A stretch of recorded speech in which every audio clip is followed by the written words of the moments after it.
Hey there, you looking kinda cute. Please consider subscribing and check out our Patreon for more. Enjoy the video. The day had finally come. After a lot of practice, Jesse and his band finally had enough original songs put together to play for an hour. They all waited around the radio while sitting together. In about 5 minutes, the local alternative radio station would play their first song. They had already tried other radio stations, but most of them wouldn't even play the tape. As soon as the station found out that the music they played was metal, they would kick them off the air without even listening to the songs, saying things like, "Metal is not what the public wants to hear." They had been able to hide the band for quite some time. The plan was to make a big entrance. Each member of the band could play quite well on his or her own. But when they played together at a jam session, they found that they were really good. They chose to do more with it. Eric, the drummer, would tap on anything in his house when he was 5 years old until his parents bought him an electric drum set. It was a deal that kept the peace in the house as long as he used the headphones instead of the speakers. Then Vicky came along. She had been dating Eric for a few years, and when it came to music, they both liked the same things. Eric played the drums, and she played the bass. She could feel and respond to every small change in rhythm. Together, they gave all of their songs the perfect foundation. John could play the most complicated patterns on the guitar note for note. He didn't have any lessons and taught himself how to play on his own. He hadn't been found yet because he never played for anyone other than his friends. He always said he wasn't good enough and always found things he could do better, even when others didn't. And last, but certainly not least, Jesse. He had more than one job in the band. With his high, clear voice, he could hit notes that even Vicky couldn't match. His weapon of choice was the violin. He loved to play sad gypsy songs and medieval tunes, but he always changed them to sound more modern. Altogether, they had the perfect plan, and tonight they would finally start to see the results of their hard work. Nearly time for the tape, Jesse made a motion for everyone to be quiet. Tonight on Radio Anarchy, we're starting something brand new. I have no idea how this group was able to keep the media from talking about them while they were making their album, but now the Steel Angels are here with their first song, Just After Midnight. The song started playing, and they all enjoyed their own creation. Once the song was over, the radio host continued.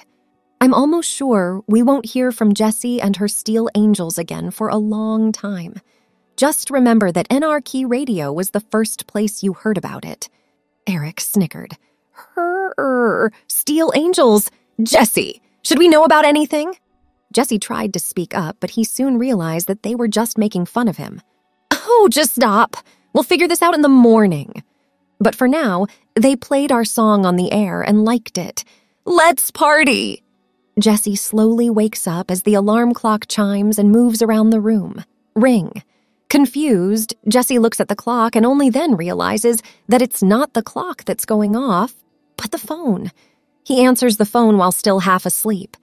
"Yes," he says this as he tries to get the dust out of his head. "Jesse, please put Station 2's news on. This is Vicky." He quickly grabs the TV's remote and turns it on.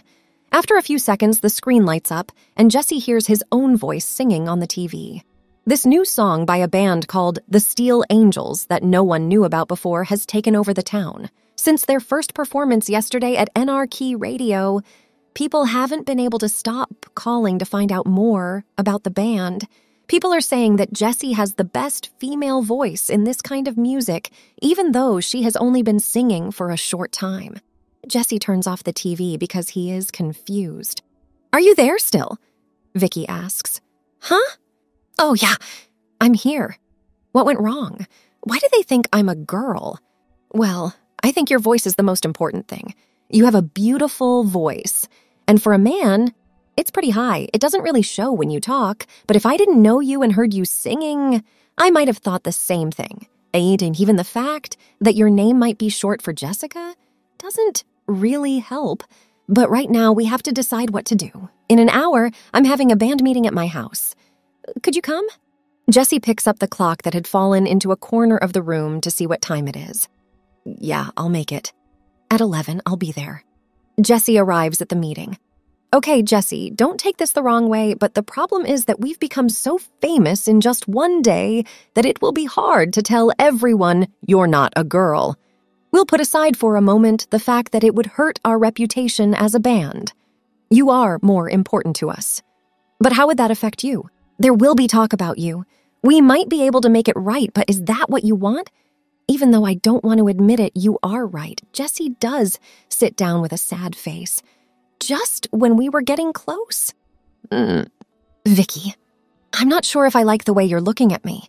What's on your mind? Let it out. Well, we can do a number of things. We could break up the band and start another one with a new name. But because we're all pretty different, people might start to think we're all the same. Don't worry about what people think. They will be curious about what happened to their new find. The same will happen if we decide to just quit. As we just saw, we can't tell them you're a boy, but we can keep going. Don't say anything about this just yet. You could pretend to be a girl. We could pull it off with the right makeup and accessories. Your long hair and slim body can only help. This way you can keep your regular social life and we can keep the band together. Please take a few minutes to think about it before you decide. Jessie gave this a lot of thought. Could he make people think it was a woman? His voice might sound like a woman's, but could he pull off the look? And what else was there to do? Getting laughed at all the time, giving up his hopes of being great? Jessie is quiet for a few minutes as he thinks about this. The rest of the band sits and waits for the answer with bated breath. Jessie finally decides what to do.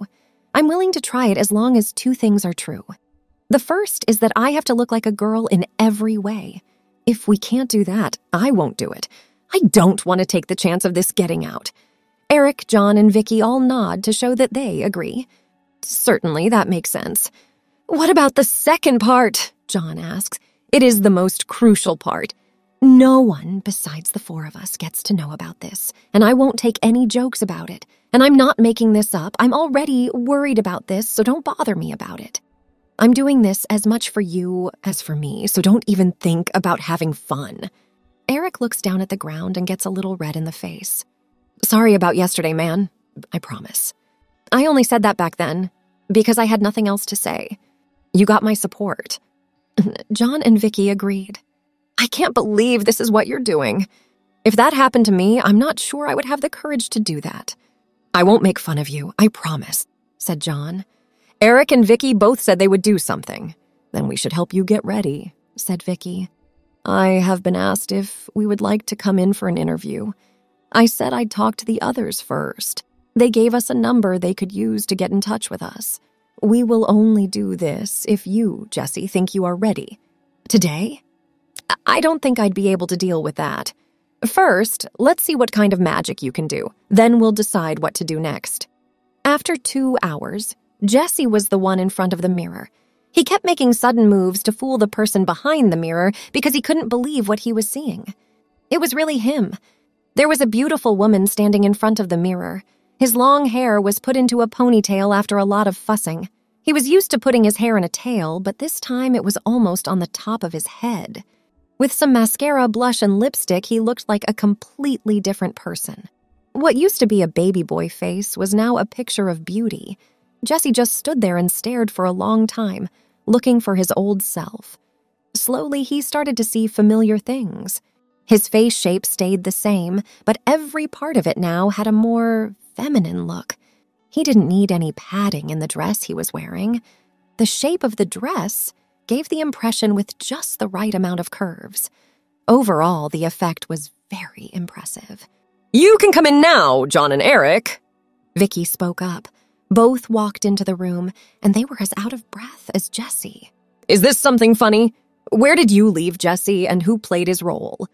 John inquired. Jessie looked surprised, walked up to John, and looked him in the eyes. It's me, John. I never knew how already feminine I looked. It almost makes me feel like I should be hurt in some way. When a few swipes of makeup and a new hairstyle are all it takes to turn me into something so feminine, I feel like my manliness isn't worth much. John looked at Jessie's face, and slowly he got it. If I ever had doubts about whether you could do it, they are gone now. Don't take this the wrong way, but you are pretty. Jessie looked back at himself in the mirror, took a deep breath, and said, I guess I can do this. Let's move this show along. Several weeks went by, and Jesse pretended to be a girl most of that time. At first, he wasn't sure how to act when he was dressed as a woman. He kept looking around nervously because he was afraid someone would see through the disguise. But he passed very quickly after fooling the first few interviewers. When he became a woman, he changed how he felt. It was almost as if he was changing into someone else. He spent so much time as Jesse because they had gig after gig. Most of the time, they traveled between gigs. In hotels, Jesse had to stay Jesse or risk being found out. Jesse got a big surprise at the end of the second week.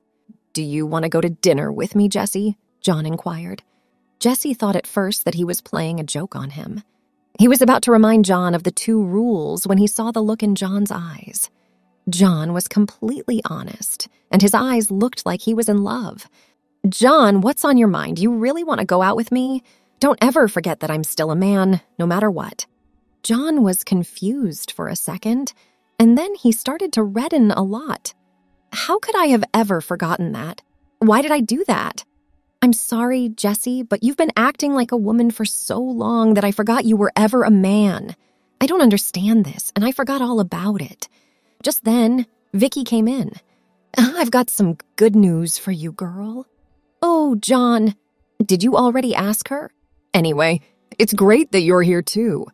I just heard that the song, Just After Midnight, was a big hit and that we are now at the top of the charts." "Vicky, what did you say? Charts? At the very top? That's wonderful," Jesse yelled, and then he forgot what he was going to say.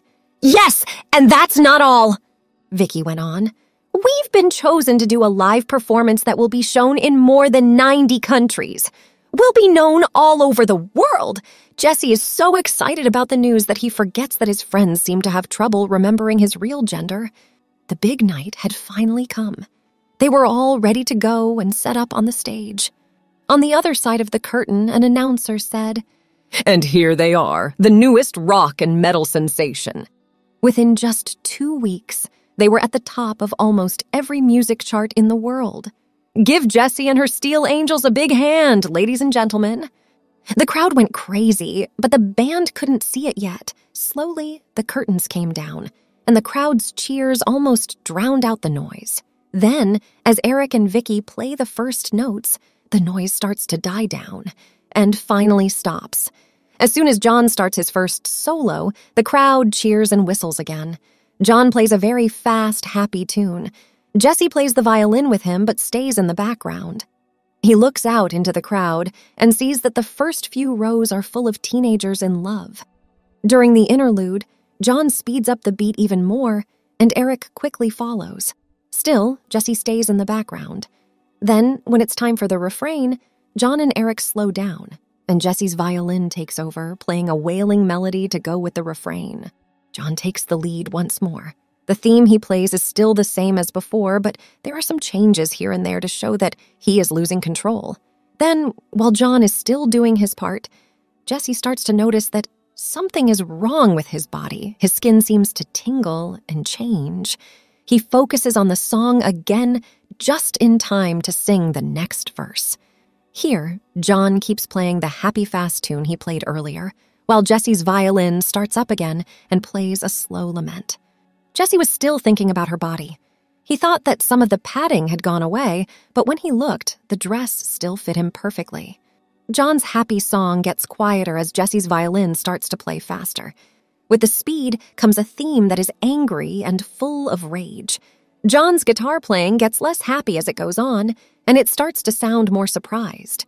Now, Jesse's face began to tingle, and she could almost feel her features move. She tried to stand up, but she couldn't.